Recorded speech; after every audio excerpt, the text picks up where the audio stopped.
क्या हाल चाल है बच्चों। आज हम लोग डिस्कस करेंगे कोऑर्डिनेशन कंपाउंड में वर्नर थ्योरी, जो कि कोऑर्डिनेशन कंपाउंड का लेक्चर 2 होगा। ठीक है, हम लोग डिस्कस करते हैं वर्नर थ्योरी। एक सपोज करो मेरे पास एक कोई कॉम्प्लेक्स कंपाउंड है K4FeCN6। ये कोई एक कॉम्प्लेक्स कंपाउंड है, तो वर्नर थ्योरी यह एक्सप्लेन कर दी है कि जो लार्ज ब्रैकेट के बाहर है उसको बोलते हैं आउटर स्फीयर। क्या बोलते हैं? Outer sphere.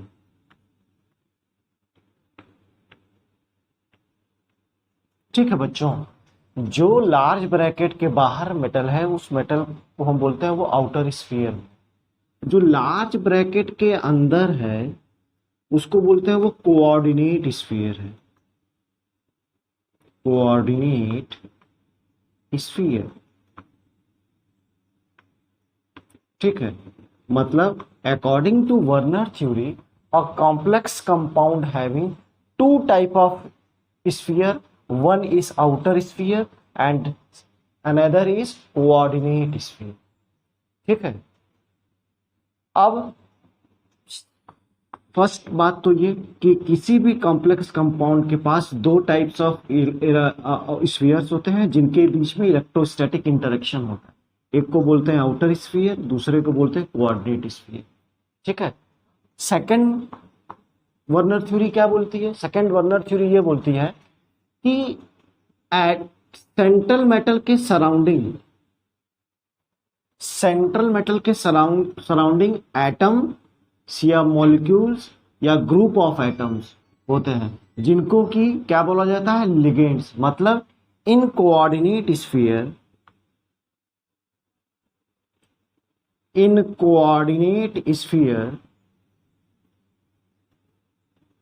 central metal is surrounded by central metal is surrounded by atoms या molecule या ions is known as ligands। मतलब कोऑर्डिनेट स्फीयर में मेटल के सराउंडेड एटम होगा या मॉलिक्यूल्स होगा या आयंस होगा या ग्रुप ऑफ एटम होगा, उसको क्या बोलेंगे? लिगेंड्स। ठीक है, थर्ड पोस्टुलेट्स वर्नर थ्योरी का क्या बोलता है कि जो लिगेंड्स होगा वो हमेशा और हमेशा कोऑर्डिनेट स्फीयर के ही अंदर। क्या बोला? कि जो लिगेंड्स होगा वो कोऑर्डिनेट स्फीयर के अंदर ही होगा। ठीक है, मतलब ligands are always present in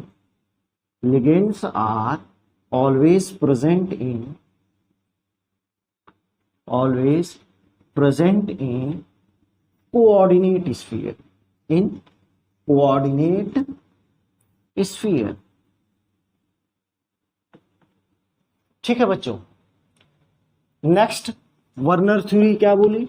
next Werner theory coordination number को एक्सप्लेन की। किसको? Coordination number.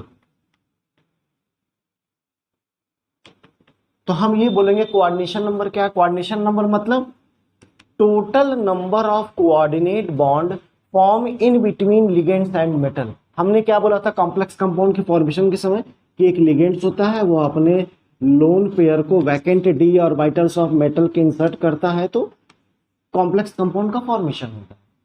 तो थ्रू किसके बॉन्ड? Through coordinate bond.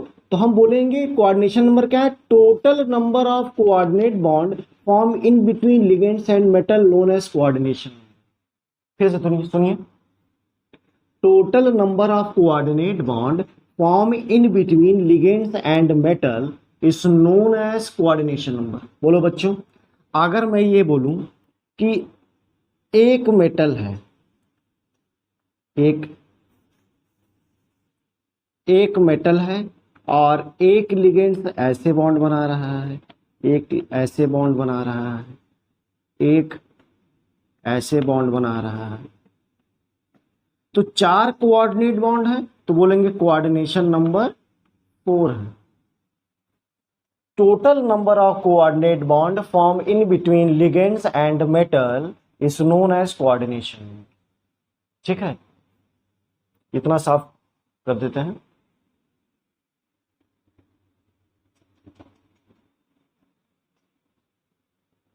फिर नेक्स्ट पोस्टुलेट्स क्या बोलता है?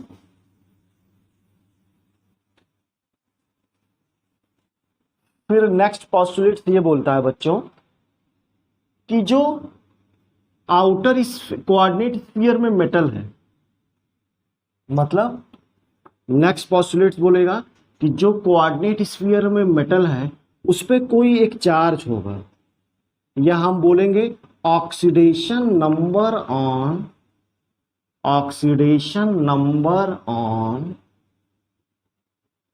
ऑन मेटल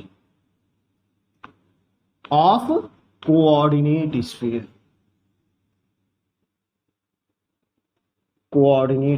उस पे चार्ज होगा। जैसे मैं यहां बोलूंगा कि आउटर स्फीयर में पोटेशियम है, पोटेशियम एल्कली मेटल है, एक पोटेशियम पे +1 चार्ज होगा, तो 4 है तो यहाँ +4 चार्ज हो गया।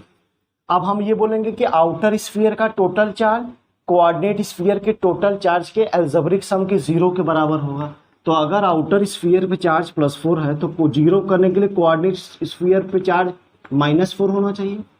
अब आपको ये भी पता है, लेकिन हमको तो चार्ज इस मेटल पे निकालना है ना, तो हम बोलेंगे एक साइनाइड -1 शो करता है तो 6 करेगा -6, तो इतने पे आ गया -6 और इतने पे है -4, तो इस -6 को -4 कन्वर्ट करने के +2 ऐड करना होगा तो +2 चार्ज आ जाएगा मेटल पे। तो हम बोलेंगे कि जो चार्ज होगा कोऑर्डिनेट स्फीयर के मेटल पे उस पे oxidation number Werner theory explain करेगी। ठीक है, उसके बाद वर्नर थ्योरी यह बोलेगी कि किसी भी कॉम्प्लेक्स कंपाउंड के पास 2 तरह की वैलेंसी होती है। किसी भी कॉम्प्लेक्स कंपाउंड के पास 2 तरह की वैलेंसी होती है। एक होती है primary valency,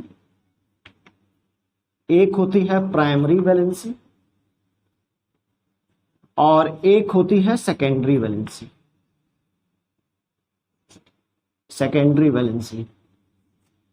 primary valency oxidation number को प्राइमरी वैलेंसी बोलते हैं और कोऑर्डिनेशन नंबर को सेकेंडरी वैलेंसी बोलते हैं।